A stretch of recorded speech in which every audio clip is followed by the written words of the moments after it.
Patuloy ang clearing operations ng mga otoridad sa Marawi City. Isang bahay sa lungsod ang sinuyod ng AFP at PNP kung saan nakuha dito ang matataas na kalibre ng mga armas at mga bala.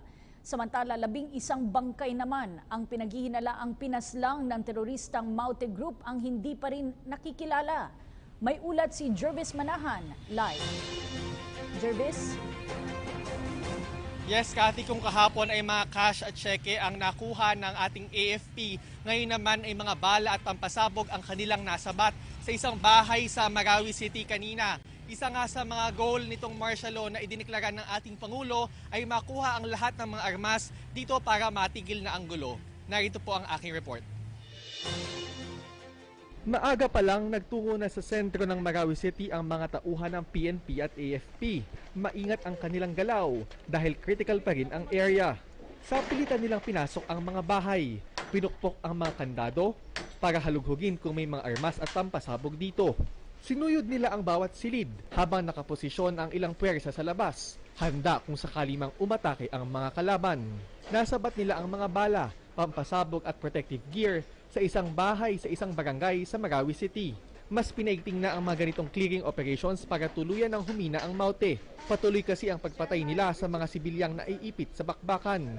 Sa Iligan City nakabalot sa puting tela at nakapila sa lapag ng isang funeral home ang 11 labi ng mga sibilyan na umano'y pinatay ng Maute. 7 ang lalaki at 4 naman ang babae, kabilang na ang isang batang tinatayang 8 taong gulang lang. Karamihan sa kanila namatay dahil sa tama ng bala sa likod ng kanilang ulo. May isa namang may tama sa tagiliran at may isang putol ang paa. Nakapambahay lang daw ang mga labi at may hijab ang mga babae, indikasyon na Muslim ang ibang biktima. Ang ilan sa kanila ay nasa advanced stage of decomposition na at posibleng mahigit 1 linggo ng patay. Sa ngayon po, kung ang ginawa po natin, kumuha po tayo ng DNA sample, ipapadala po natin yun sa ating NHU Crime Lab para doon ma-examine. Para kung may claimant po, dito po sila pwede magpunta sa ating Iligan Crime Lab or sa Marawi Crime Lab para doon po makunan sila ng specimen at may kumpara doon sa ating specimen na nakuha sa cadavers. Ililibing na ang mga labi sa isang mass burial anumang oras.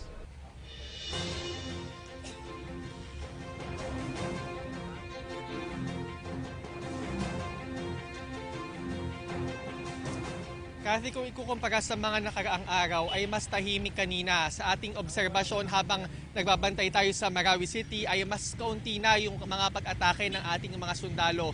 Pero hinihintay natin yung official abiso ng AFP kung senyales na nga ba ito na humuhupa na yung bakbakan. Yan muna ang latest mula dito sa Marawi at Iligan City. Kathy? Maraming salamat, Jervis Manahan.